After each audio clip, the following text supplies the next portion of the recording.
tidak ada mercon, tidak ada kembang api. Itulah budaya Islam yang murni.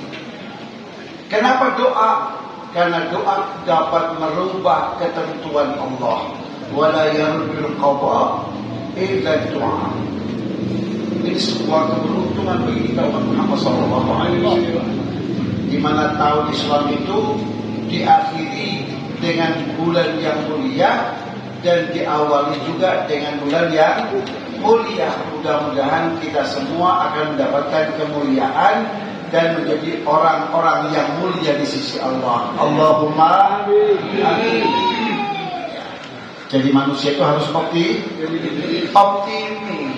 ya, dan selalu mengedepankan husnuzan kepada Allah. Wa bil husnil dhanni wajibun wa wahilli wa halifi wa anisi wa jalisi tula laili wa nahari. Begitu kata Al-Habib Abdullah bin Alawi Al-Haddad. Mudah-mudahan kita termasuk orang-orang yang sahib husnuzan kepada Allah. Amin ya rabbal alamin. Menyambung kaji kita akan kajian yang utama, yaitu tentang keistimewaan umat Sayyidina wa Maulana Muhammad sallallahu alaihi wasallam. Masih menyambung tentang dahsyatnya berbuat baik kepada umat Islam serta menunaikan hajat-hajat mereka-mereka yang membutuhkannya.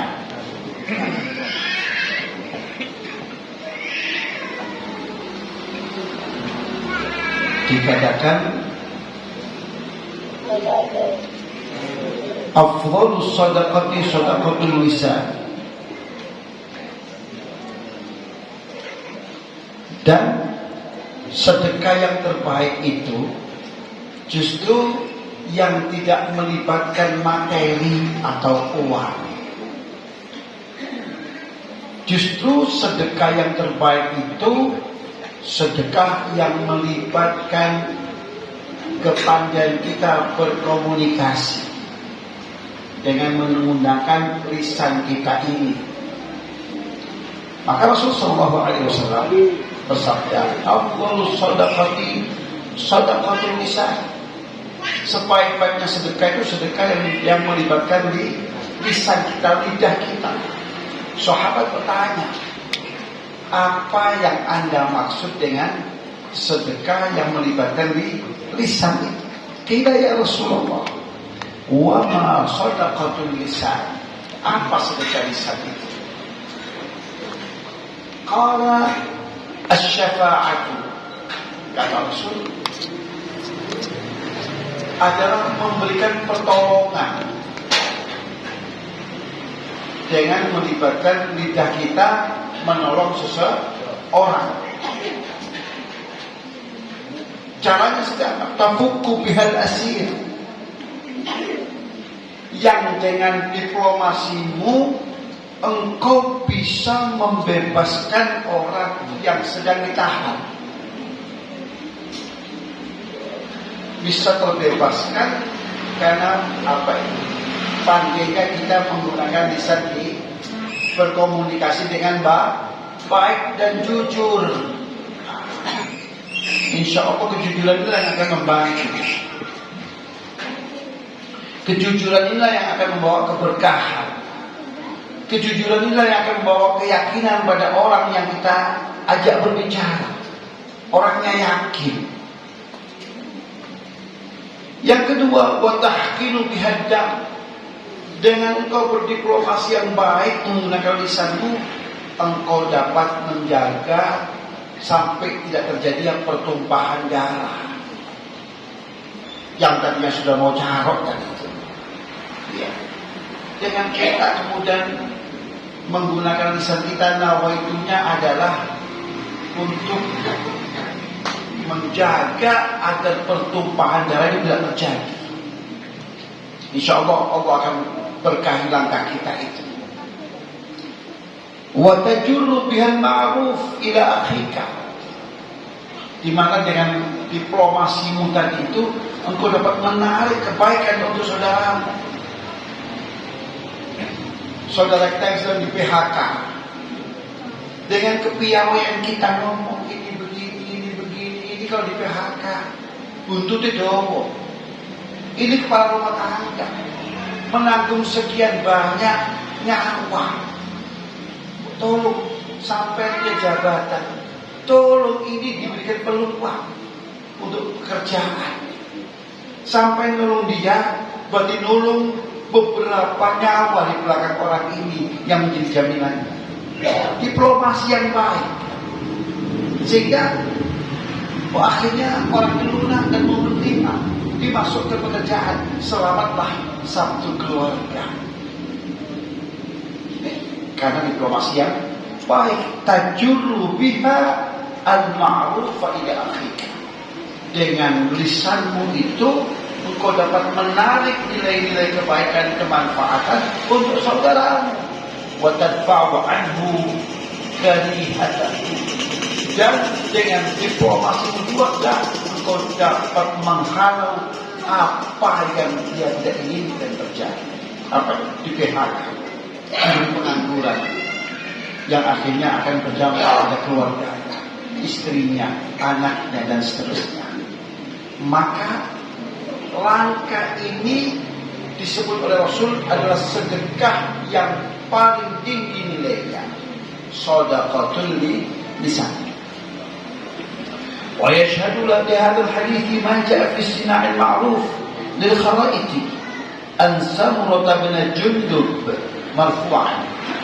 Dan uraian di atas hadis di atas itu diperkuat dengan sebuah hadis yang kaitannya dengan berbuat baik, yaitu yang diriwayatkan oleh Imam Al-Khawaiti, yang mengacu pada periwayatan seorang sahabat yang bernama Samurah bin Jundub radhiyallahu anhu marfu'an, yang langsung disampaikan oleh baginda Rasul sallallahu alaihi wasallam. Kata Rasul sallallahu alaihi wasallam, "Ma min shadaqatin afdalu min shadaqatil lisan." Tidak ada sedekah yang nilai pahalanya mengungguli, melebihi daripada sedekah yang melibatkan lisan. Dengan berdiplomasi yang baik, berkomunikasi yang baik, lalu banyak menolong banyak orang. Nah, itu sedekah yang terbaik. Qala wa kaifa dzaka ya Rasulullah? Sahabat tanya, bagaimana caranya Tuhan baginda Rasul? Sedekah yang melibatkan lisan itu. Qala asy-syafa'atu. Memberikan syafaat, pertolongan. Kalau hari ini ya, makanya pejabat itu ya, selama dia dalam jabatannya itu sebenarnya sang pejabat itu Allah hamparkan di hadapannya jalan yang mulus menuju surga Allah. Hanya saja ujian sang pejabat itu begitu banyak. Akeh sing ngriwuhi, terutama bojone. Ya. Makanya perlu istri salihah itu. Iya. Istri salihah itu penting. Itu kan hal-hal seperti itu. Ya. Banyak hari ini pejabat-pejabat yang berakhir berurusan dengan KPK tersebab karena sang istri. Istri membawa pengaruh yang tidak baik. Istri yang selalu merengek-rengek, yang membuat sang suami akhirnya melakukan penyelewengan akan jabatannya. Nah, kalau itu dapat diatasi, maka telah terhampar jalan yang mulus menuju surga Allah. Tapi sang jabatan itu sendiri punya zakat. Berapa saya zakatnya? Gak pakai persenan. Zakatnya itu diantaranya apa? Menggunakan jabatannya untuk kebaikan umat. Nah, Di antaranya asy-syafa'ah. Dengan jabatannya, dengan fasilitas yang dia miliki, tinggal memo saja.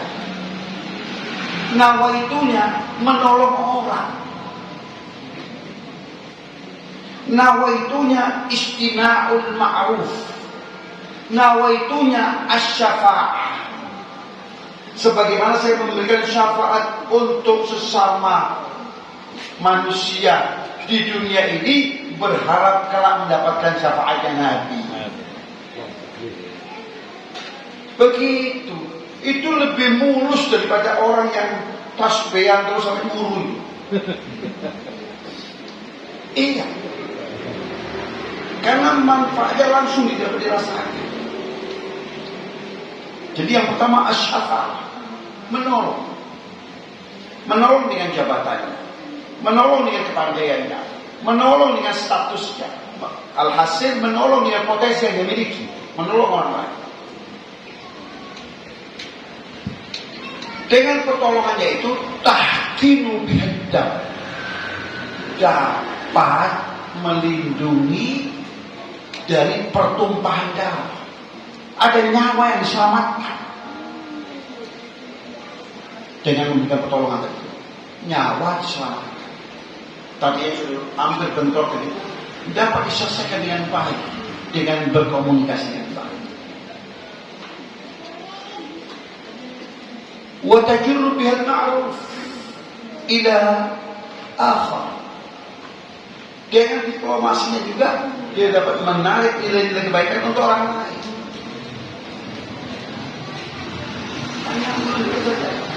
Ada sini, ada sini. Cuman memonya saja.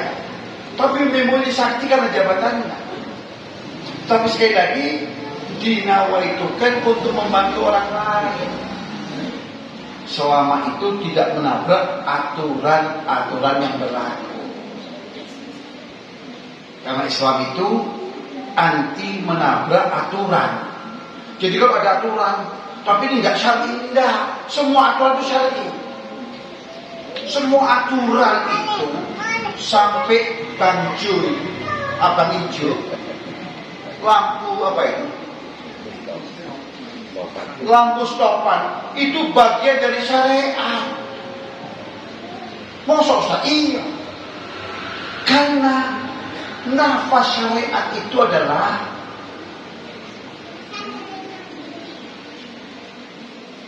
jalbil masalih. Itu di antara maqasid syariah adalah jalbul masalih. Coba tidak ada lampu merah, apa yang terjadi? Setiap menit terjadi kecelakaan.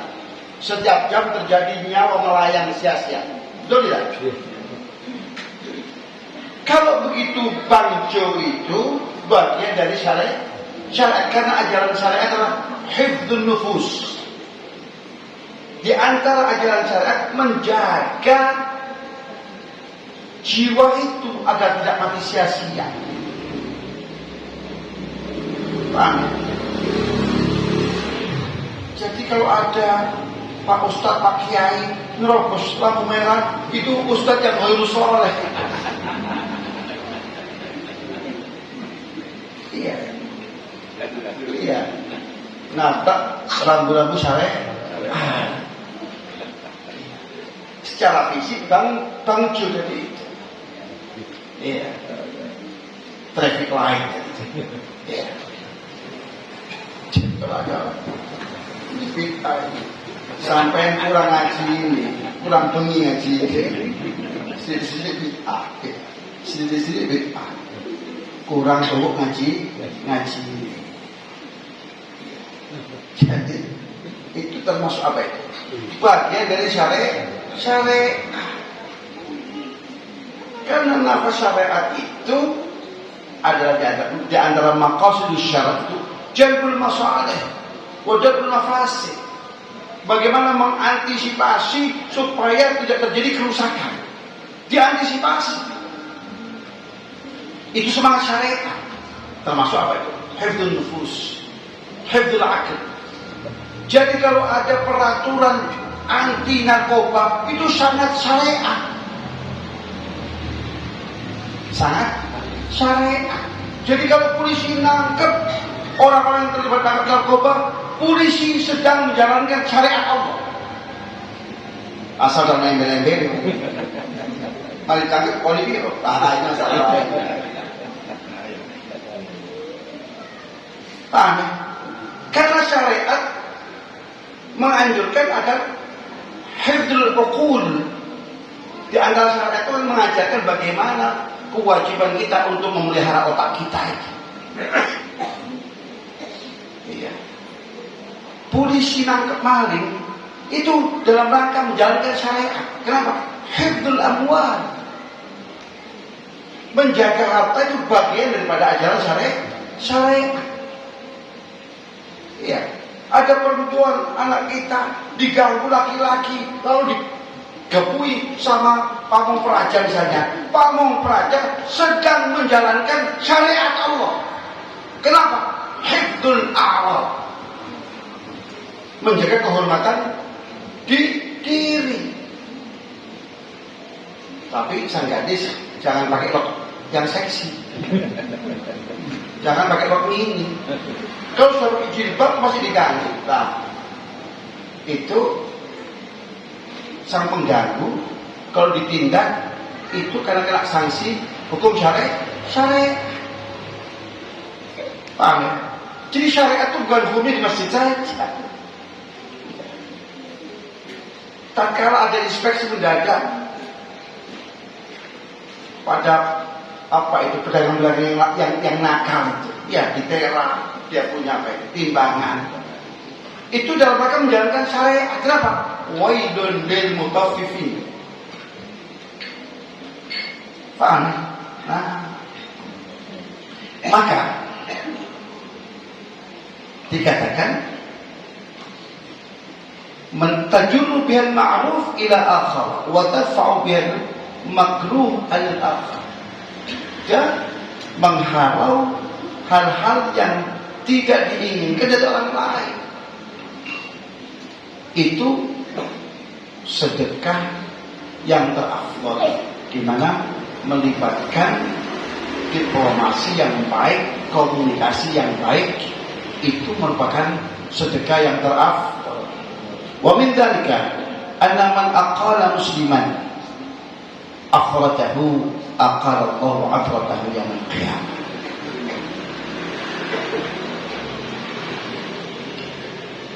Di antaranya, kalau ada seseorang itu dapat menyelesaikan persoalan yang sedang dihadapi seorang muslim, ya pekerjaannya lah, yang berkaitan dengan finansial, hutang piutangnya lah, atau apapun itu, mengatasi kesulitan yang sedang dihadapi, maka Allah akan atasi kesulitannya kelak di hari kiamat. Jadi kebaikan itu secara umum sebuah investasi. Oleh karena itu dikatakan al-birru salaf. Kebaikan yang kita lakukan hari ini itu sebuah investasi. Al-birru salaf. Tidak sia-sia.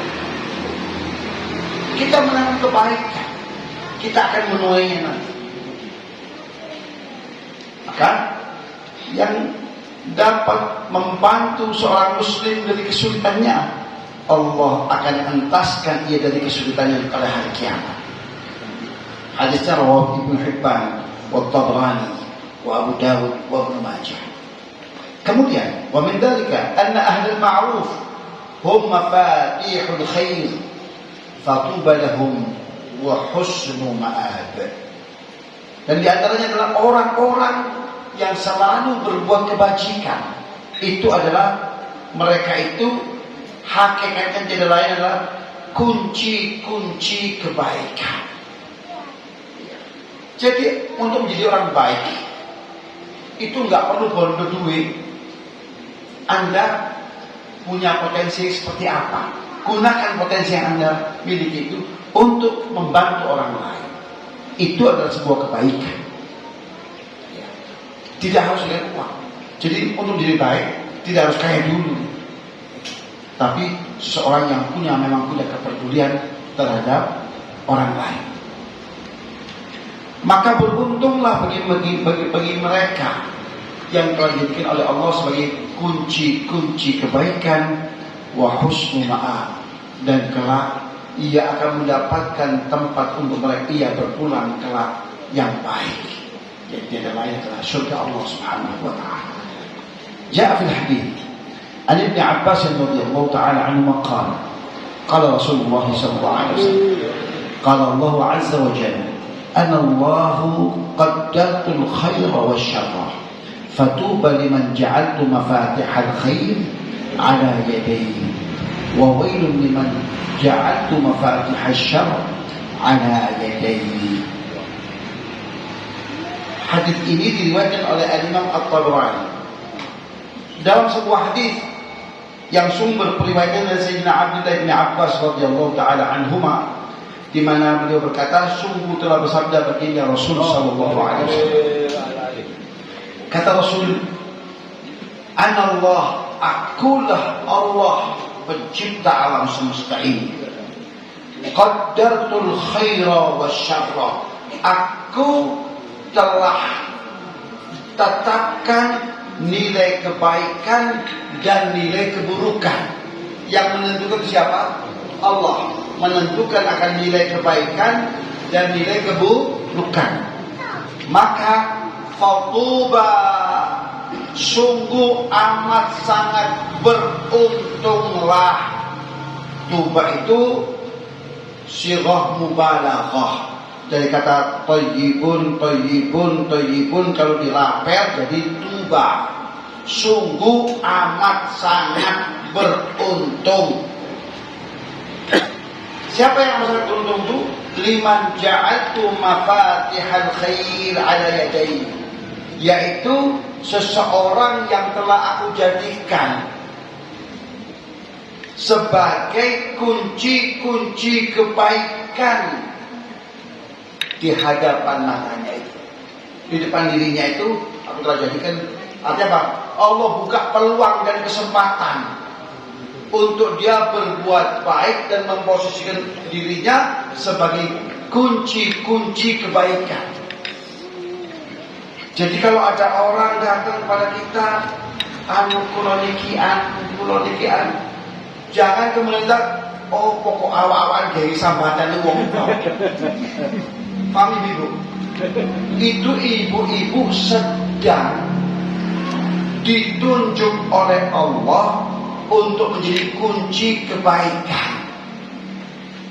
Jadi apa itu? Kunci kebaikan. Kunci itu sebenarnya apa? Alat untuk pembuka. Sampai yang dijadikan sebagai alat pembuka pintu-pintu kebaikan. Jangan ditolak. Oh, pesusu sahabat itu tonggo. Lu jangan. Paham ibu ya? Makanya sering-sering ngaji supaya cerdas. Sampai sedang diberikan kesempatan dan peluang oleh Allah untuk menjadi makelar kebaikan. Kalau saya pertegas, makelarnya surga. Mau nggak? Jangan ditolak. Oh, isu-isu sambati dasar tonggo tak duwe etika dan aturan. Iya, gara-gara potong sentepan. Iya, isu-isu tidak sarapan, apa sarapannya? Sarapan sambatan. Paham ibu ya?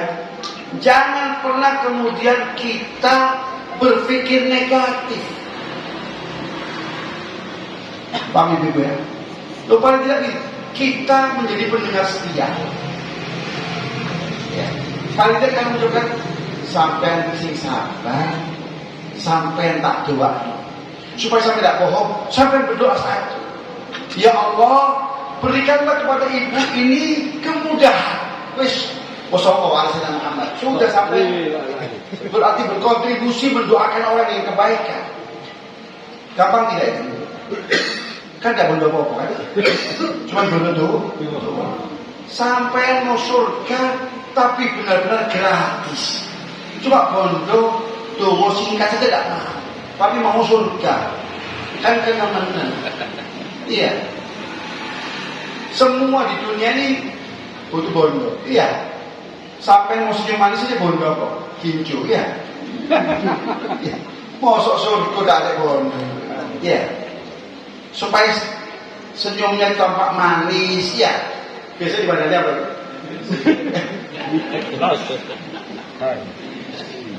Iya. Lah masa surga Allah mau gratisan? Dua singkat saja sampai tidak mau. Paham ibu ya? Jadi kalau ada orang sambatan, apa reaksi kita? Kita tampung dengan baik, kita doakan.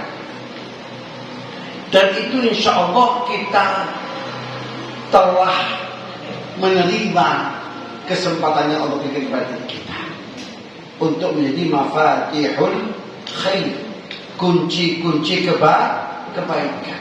Yang kunci-kunci kebaikan itu akan menghantarkan dan memuluskan diri kita menuju surga Allah Subhanahu wa taala. Paham Ibu? Paham ya? Gunanya pengajian itu selangkah lebih maju. Ojo tradisi yang lama itu dipertahankan. Ya. Di sini tetangga tidak mendapatkan solusi, malah diamuk diomeli. Sampai tidak diaturan, isu-isu nonggo mewong, isi itu cuma sambatan tok. Ya. Jangan seperti itu. Ya, itu pola pikir yang lama kuno itu zaman Majapahit. Iya. Sekarang zamannya Jokowi, bahkan Jokowi hampir habis. Zaman siapa itu? Prabowo. Iya. Mesti ada perubahan.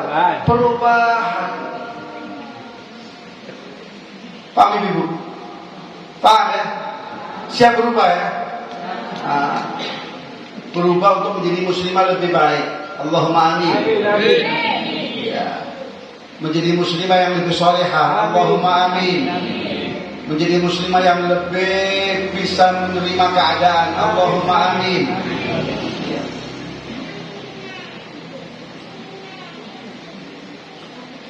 Dan kata Allah, kata Rasulullah, sungguh amat sangat beruntung orang seperti itu. Jadi Rasul sudah mengatakan sungguh amat sangat beruntunglah orang yang ditunjuk oleh Allah sebagai kunci-kunci kebaikan. Rasul sudah mengatakan sungguh amat sangat beruntung, tapi sampai tolak. Ini kan tidak baik.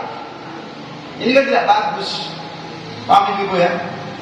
Dan wawailun, dan sungguh amat sangat merugilah liman ja'atu mafatihasy syarri ala yadayhi. Dan sungguh amat sangat merugilah bagi seseorang yang telah aku jadikan di hadapannya itu kunci-kunci keburukan. Iya, ajak-ajak Allah, ayo sama dalu, ikulah. Sampai piro ya gampang sholat oleh bisa didodok ya. Yang penting jalan-jalan ya. Wong murid kan butuh jalan-jalan ya. Seperti itu misalnya. Nah, itu adalah kunci-kunci keburukan. Ya. Lu tetap pamit sih, enggak usah pamit. Ya, misalnya seperti itu. Itu adalah termasuk ajak-ajak untuk keburukan. Ada hidup yang seperti itu. Alhamdulillah, insya Allah nggak ada ya. Yang ada aja-aja kebaikan. Ya, termasuk aja-aja untuk pengajian ya. Iya. Apa sebabnya kok hari ini agak lengang? Iya. Ya, ini sebenarnya aja-ajanya kurang. Iya. Padahal cuacanya cukup cerah dan momennya tahun baru, menyambut tahun baru. Iya.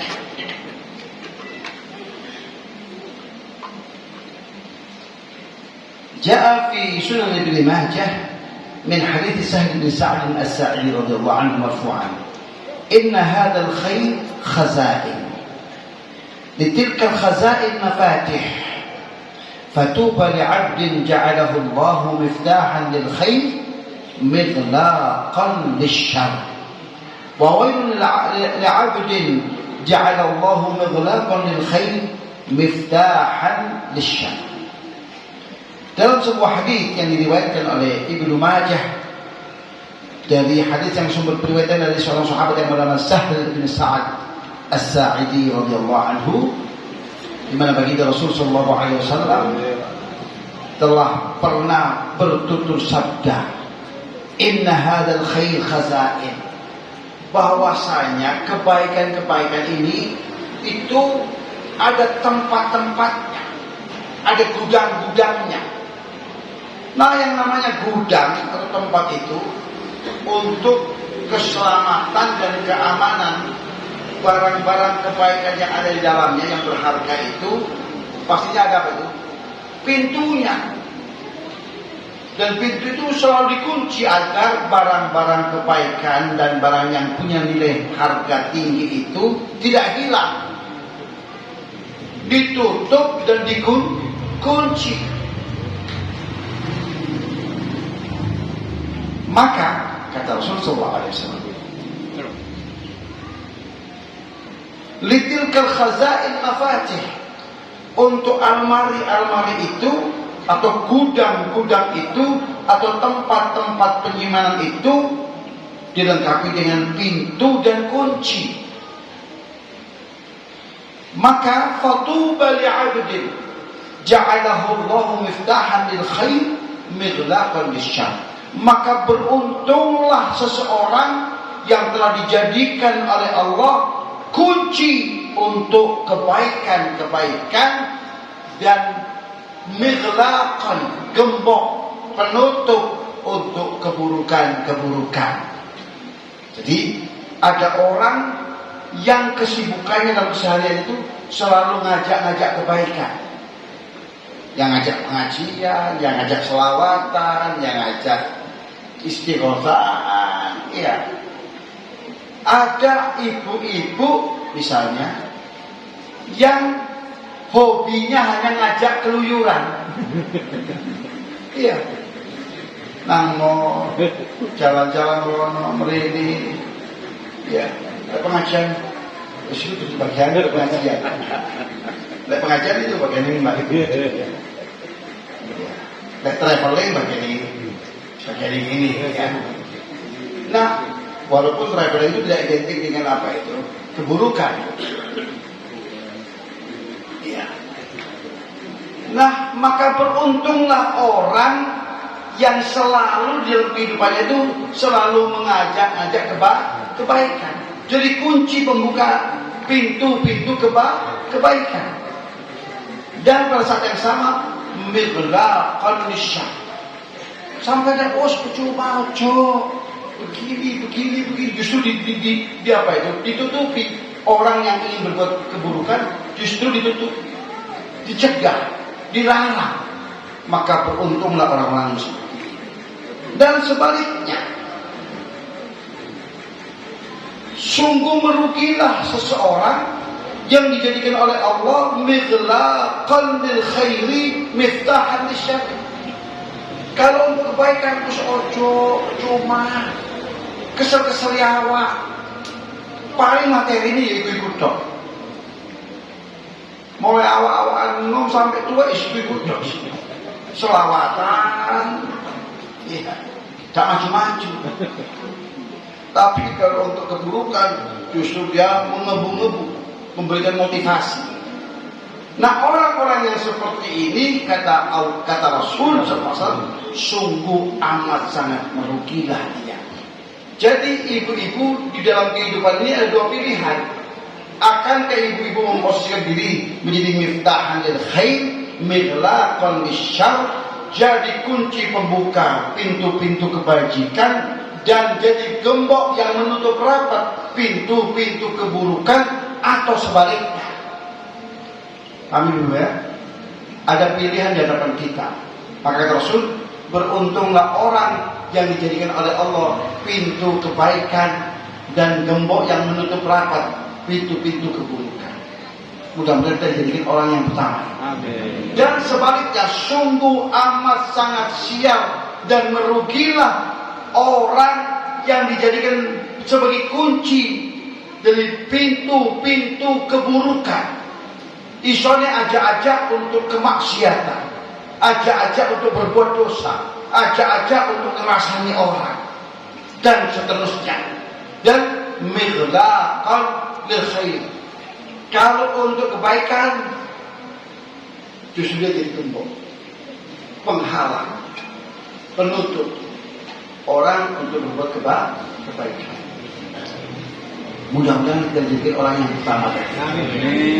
Hidup yang hanya sekali ini, kita jadikan orang yang selalu ajak-ajak kebaikan. Amin Allahumma amin.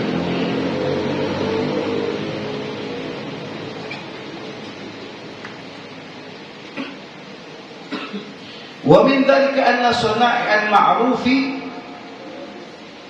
tahfadhu al-'abda min al-afati wal-'awarid wa tadfa'u 'anhu asy-syarra wal-bala. Dan di antara manfaat daripada kebaikan yang kita lakukan, bahwasanya anna sana'il ma'ruf, perbuatan-perbuatan baik itu tahfadul 'abda, akan menjaga seseorang minal afat, dari berbagai macam penyakit. Jadi obat alternatif itu bukan hanya ke dukun atau herbal atau mangan suket sampai jadi wedus, bukan. Iya, alasannya ini obat alternatif. Tapi obat alternatif itu justru kalau sampai ingin awet seger waras, selalu berbuat kebaikan terhadap sesama. Karena di antara manfaat dari kebaikan-kebaikan yang kita lakukan itu dapat menjaga diri kita dari berbagai macam penyakit. Jadi ingin seger waras selalu, ya sehat, awet, kuncinya, konsepnya berbuat baiklah terhadap sesama. Sekali lagi, berbuat baik itu tidak harus dibandani dengan uang dan materi. Maka tadi sudah saya sampaikan bahwa perbuatan baik dengan nilai yang tertinggi itu melibatkan sedekah dengan apa itu? Lisan kita. Paham Pak ya? Tahfadul 'abda minal afat wal 'awarid. Ya.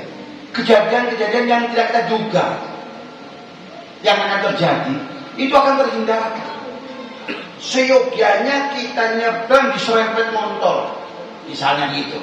Walhamdulillah, mudah-mudahan selamat. Tapi berkat perbuatan baik kita terselamatkan dari peristiwa itu. Itu termasuk awarid. Peristiwa-peristiwa yang tak terduga, yang di luar prediksi kita.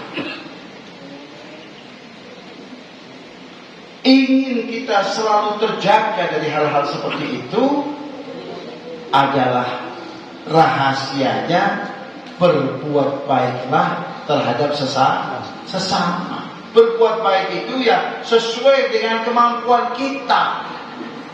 Yang penting ada kemauan untuk berbuat baik. Paham ya?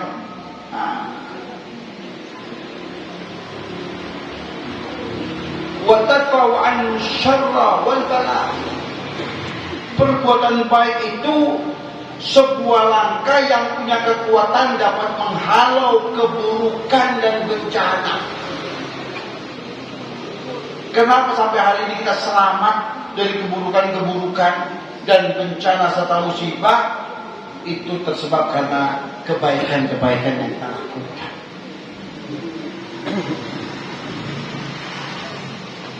Begitu yang disampaikan oleh baginda Rasulullah SAW.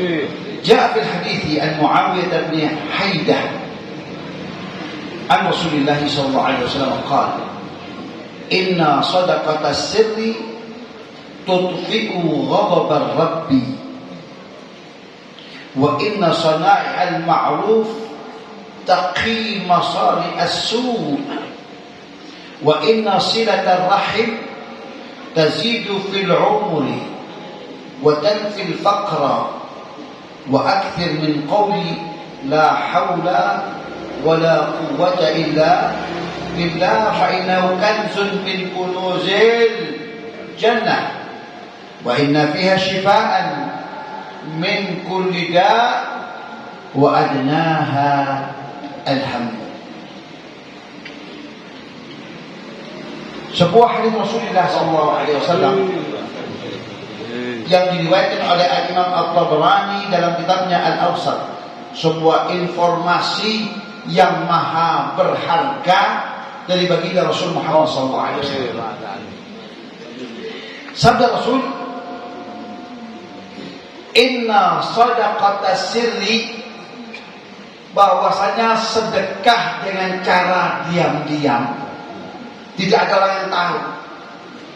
Memang dia tidak ingin pamer. Sedekah secara diam-diam itu lebih mendekati kepada keikhlasan. Tahu Pak ya? Memang nggak mudah. Sedekah, kita bila bersedekah syaitan. Tak perlu publikasi, tak perlu sampai laporan kepada si asik si supaya mereka tahu bahwa Anda ini adalah orang yang gemar bersedekah. Itu ajakan syaitan. Paham ya? Ajakan siapa? Syaitan. Untuk menggagalkan sedekah kita tadi, nilai sedekah kita. Maka sedekah yang kita lakukan secara diam-diam itu mendekati kepada keikhlasan. Dan sedekah yang kita lakukan secara diam-diam itu punya kekuatan yang luar biasa. Sabda Rasul, sedekah yang kita lakukan secara diam-diam ibu-ibu itu tudfi'u ghadabar rabbi, bisa memadamkan api kemarahan Allah. Dahsyat tidak ini? Dahsyat tidak ini? Luar biasa. Dapat memadamkan api kemarahan Allah. Tudfi'u ghadabar Rabb, dapat memadamkan kemarahan Allah. Allah marah, pasti akan menurunkan sanksi azabnya. Itu dapat terhindar. Allah marah, maka Allah akan menurunkan bencananya. Itu tambah terhindar. Allah marah, maka Allah akan mencabut pemberian yang sudah Allah berikan dari nikmat dan anugerah. Itu dapat terhindar. Kemarahan Allah itu akan berdampak luas, dan itu dapat dihindarkan dengan apa? Dengan sedekah secara diam-diam. Paham Bapak ya? Kalau begitu kita bandingkan dengan pujian orang. Apa artinya pujian orang? Apakah pujian orang itu akan menyelamatkan kita dari bencana yang akan Allah turunkan? Jawabannya pasti tidak. Apakah sanjungan pujian manusia itu dapat menghindarkan diri kita dari bencana? Jawabannya tidak. Apakah pujian orang itu akan melestarikan apa yang sudah kita peroleh? Jawabannya tidak. Justru beresiko. Kalau begitu, mari kita awali untuk gemar bersedekah secara diam-diam, karena sedekah yang kita lakukan secara diam-diam itu punya kekuatan dapat memadamkan amarah Allah. Begitu sabda Rasul sallallahu alaihi wasallam. Amin dulu ya. Ingin disanjung orang atau ingin selamat dari bencana? ingin disanjung orang atau ingin kita nikmat yang sudah kita peroleh itu awet dan lestari. Pastinya ingin awet dan lestari. Selalu dalam tangan kita. Betul? Kalau begitu, mulai hari ini kita belajar ikhlas untuk sedekah secara diam-diam. Paham Ibu ya? Paham ya? Kita nawa itu mulai esok itu kita belajar untuk sedekah secara diam-diam. Ya, kebiasaan kita sama tidak dulu. Semua tak bantu. Nah, itu kita sudahi, kita tinggalkan. Ya. Perbuatan-perbuatan baik yang selalu ingin dilihat orang dan ingin dipamerkan kepada orang lain itu kita tinggalkan. Paham Ibu ya? Saya yakin ibu-ibu gendengan ini cerdas. Ya. Walaupun mungkin nggak lulus SD tapi cerdas. Ya.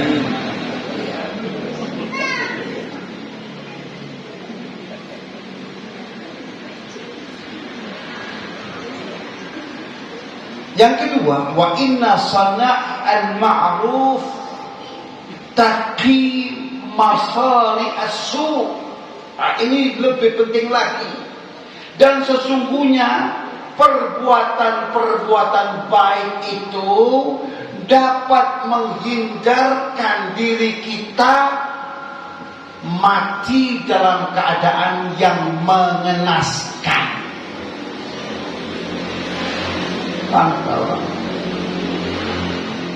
Dia tuh berdoa, ini dasa hilang. Mengenaskan tidak? Pasti masyarakat awam itu tafsir aja macam-macam. Oh, pos dilakoni, kok mati ini erek? Padahal belum tentu erek. Tapi apa itu?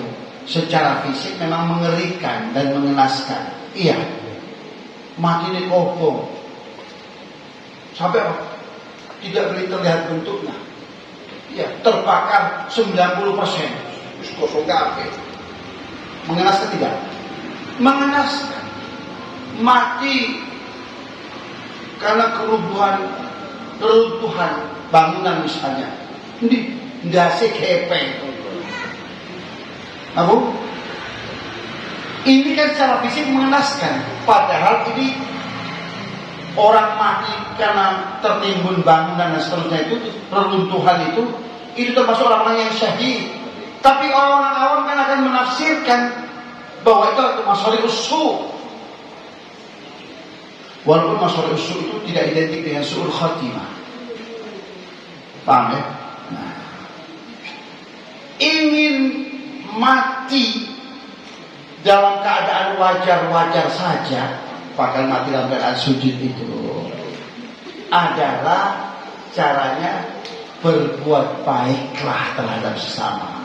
Karena perbuatan-perbuatan baik kita selama ini itu dapat mencegah dari kematian-kematian yang mengerikan dan mengenaskan.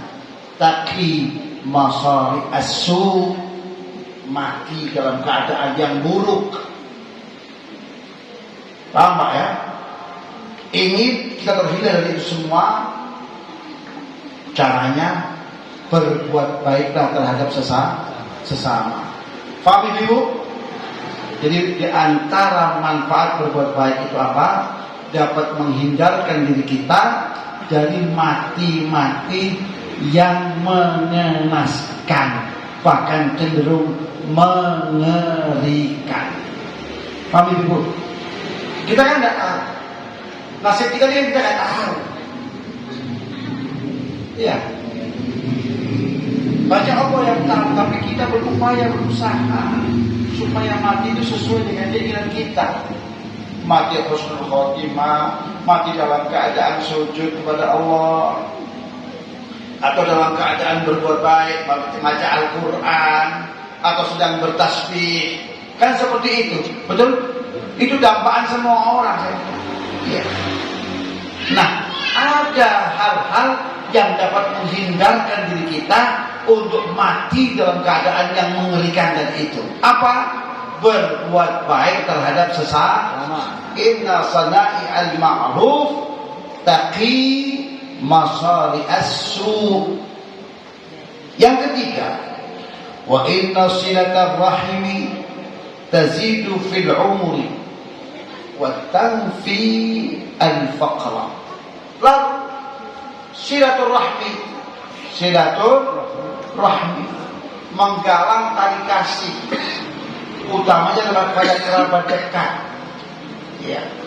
Walaupun secara fisik wujudnya Assalamualaikum, Waalaikumsalam.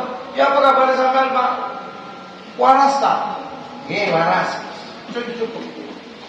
Asal silaturahmi tetap tergalang, tali kasih tetap terjalin, hubungan baik tetap terjalin. Maka langkah itu tazidu fil umri, dapat menambah umur kita. Menambah umur itu yang pertama. Secara fisik umur kita memang ditambah. Yang seharusnya minggu ini isdet, ya, karena silaturahmi jadi ditambah setahun lagi oleh Allah. Allahumma amin. Yang kedua, arti tazidu fil umur itu umurnya secara fisik tetap, tapi penambahan itu penambahan keberkahan, nilainya. Yang biasanya tidak tahajud, mari tahajud. Yang biasanya pernah selawatan, mari selawatan. Yang biasanya pernah zikir, mari zikir. Yang biasanya sholat masjid, mari sholat masjid. Iya. Akhir-akhir ini kok sholat nang masjid. Nah, itu termasuk tazidu fil umur. Allah gerakkan hatinya untuk memadatkan sisa usianya dengan amalan-amalan soleh. Nah, itu terjadi karena apa? Karena silaturahmi kita. Itu arti tazidu fil umri, menambah usia. Maka yang tinggal seminggu itu kalau orang umum dikerjakan setahun. Tapi oleh yang bersangkutan dapat diselesaikan dalam seminggu. Seminggu itu sini baca Al-Quran, tahajud, iktikaf masjid, poso, dan seterusnya. Paham Bapak ya? Nah, itu karena apa? Karena silaturahmi. Yang kedua, manfaat silaturahmi itu apa? Tanfil faqra, dapat mengusir jauh-jauh kefakiran dan kepapaan. Ingin tetap rezeki kita mengalir dengan derasnya dan kita dijauhkan dari kefakiran dan kemiskinan adalah caranya banyak-banyak silaturahmi. Paham Bapak ya? Ingin jauh dari kefakiran, kuncinya apa tuh? Silaturahmi. Yang keempat, himbauan Rasul sallallahu alaihi wasallam adalah wa akthir min qawli la haula wala quwwata illa billah. Hendaknya engkau perbanyak membaca la haula wala quwwata illa billah. Kenapa Rasul menghimbau agar kita memperbanyak la haula wala quwwata illa billah? Rasul menjelaskan fa innaha kanzun min kunuzil jannah, karena ia merupakan pundi daripada pundi-pundi surga Allah. Ingin banyak mendapatkan pundi-pundi yang isinya itu barang-barang yang berharga, barang-barang yang bernilai, adalah perbanyaklah membaca la haula wala quwwata illa billah. Dalam riwayat yang lain bahwa sekali kita membaca la haula wala quwwata illa billah, itu akan ditanamkan di dalam kebun surga Allah ada sama kita. Oh, kita berani fulan, baca lagi la haula wala quwwata illa billah, ditanam lagi satu benih lagi.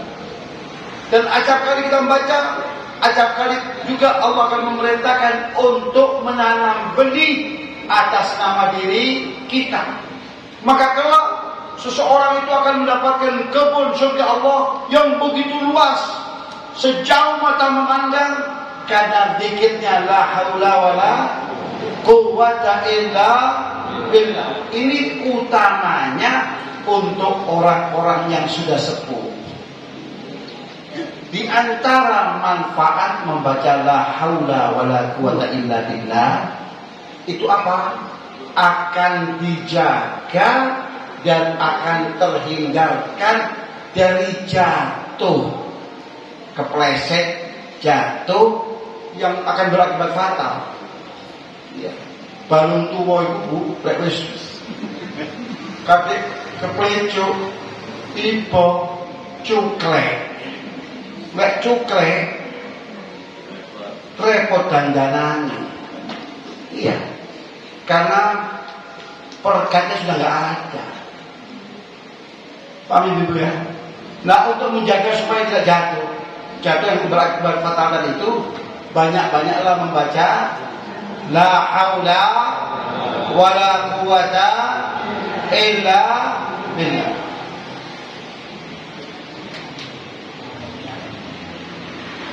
Wa inna fiha, tidak sampai di situ.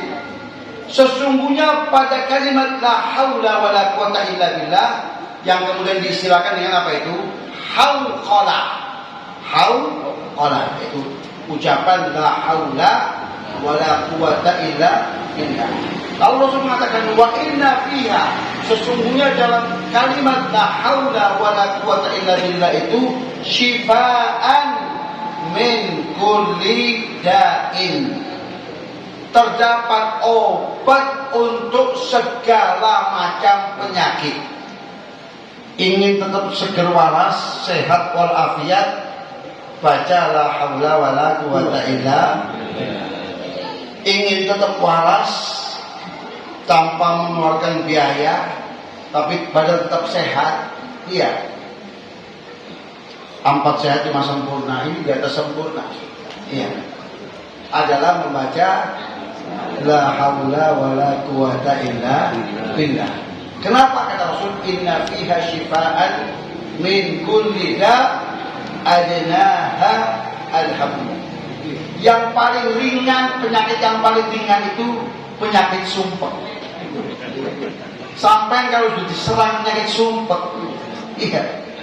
Dikai aspirin tidak mempan, dikai panadol tidak mempan, parapet tidak mempan, nang dokter yo saya tetap sumpah. Iya, akhirnya terpaksa berurusan dengan apa itu psikiater, iya, dokter kejiwaan. Dikai benar juga ngomong obat penenang, saya tetap ketik kabeh ngorok ketik. Nah, la haula wala quwwata illa billah adalah solusinya. Karena ia mengandung obat penyakit yang paling ringan yang akan diatasi oleh la haula wala quwwata illa billah adalah penyakit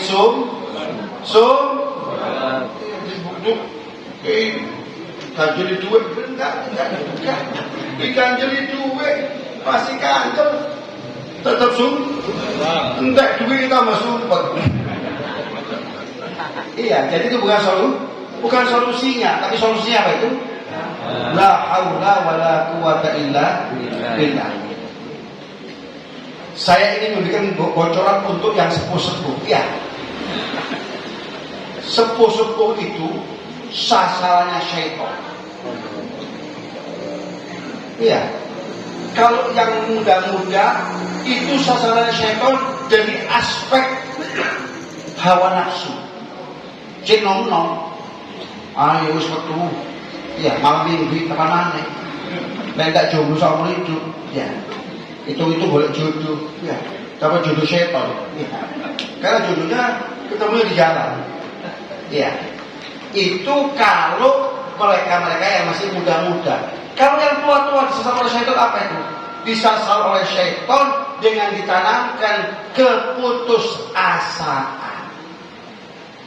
Sampai ini ngomongin akhir dusone. Wis percuma terus noai. Lanjutkan saja begitu. Syaitan kemudian menanamkan rasa keputusasaan, dibayang-bayangi oleh dosa masa lampau, sehingga membuat ibadah kita amburadul. Ingat, itu bukan hasil introspeksi diri, muhasabah, bukan. Itu syaitan. Itu merupakan tipu daya syaitan yang disasar orang-orang yang sudah mendekati game over, mendekati garis finish. Paham Ibu ya? Nah, cara menangkalnya bagaimana? Tadi itu la haula wala quwwata illa billah. Paham Ibu ya? Jadi kalau ada orang, Pak Ustaz, saya ini kok ingin mati, saya takut su'ul khotimah, itu bukan berarti kita introspeksi diri. Enggak, itu justru tipu daya syaitan. Kita perkuat keyakinan kita pada Allah. Paham ya? Paham Ibu ya? Cara menguatkan keyakinan kita itu dengan apa itu? Berhauqalah, yaitu la haula wala quwwata illa billah. Paham Ibu ya? Kira-kira dapat saya sampaikan pada kesempatan ini. Mudah-mudahan apa yang saya sampaikan dalam kesempatan ini kita dapat ilmu yang barakah dan bermanfaat, sehingga yang namanya ilmu akan bertambah pula nilai keislaman, keimanan, dan ketakwaan kepada Allah Subhanahu wa Ta'ala. Sebagai penutup, kita besok telah memasuki bulan Muharram. Di antara hal yang dianjurkan untuk kita mengisi dalam bulan Muharram itu adalah salah satunya berpuasa sunnah. Ya. Bahkan sebuah hadis yang diriwayatkan oleh Imam Ali, itu seorang sahabat Rasulullah pernah bertanya kepada baginda Rasulullah SAW,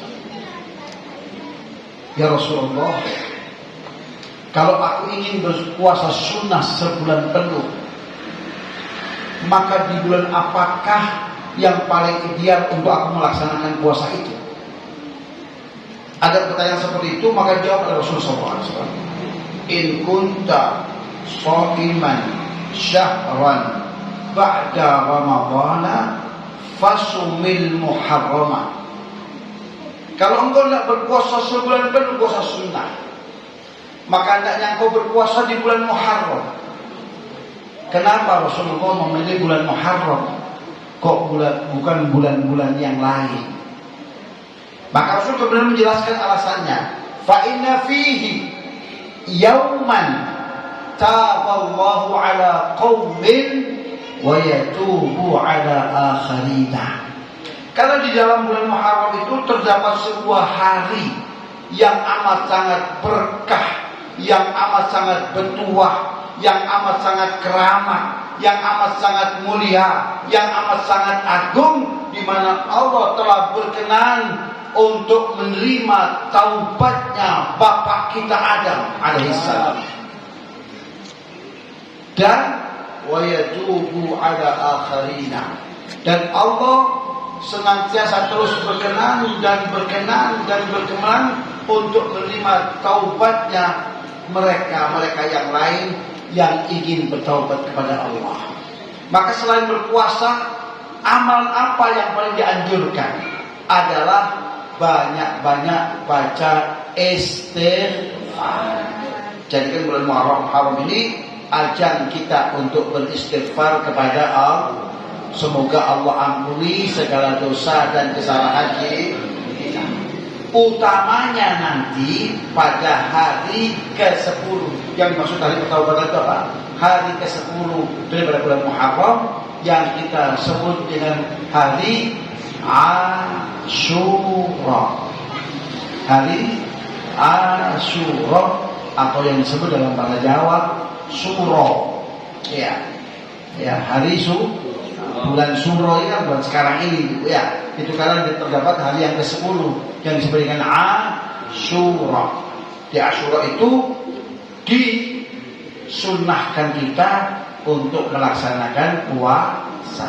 Tapi sunnahnya adalah berpuasa sehari sebelumnya atau berpuasa sehari sesudahnya. Jadi jangan puasa sehari saja, bukan Asyura saja, tapi Tasu'a dan Asyura. 9 dan 10 Muharram atau 10 dan 11 Muharram. Paham Ibu ya? Mudah-mudahan Allah berikan kesehatan, kekuatan kita sehingga dapat menjalankan amal-amal soleh dalam bulan yang mulia ini, sehingga kita akan tergolong dan terbilang orang-orang yang selamat, sukses, bahagia dunia maupun akhirat. Amin ya rabbal alamin. Wassallallahu ala sayyidina Muhammadin nabiyyi wa ala alihi wasallam. Walhamdulillahi rabbil alamin. Wassalamualaikum warahmatullahi wabarakatuh.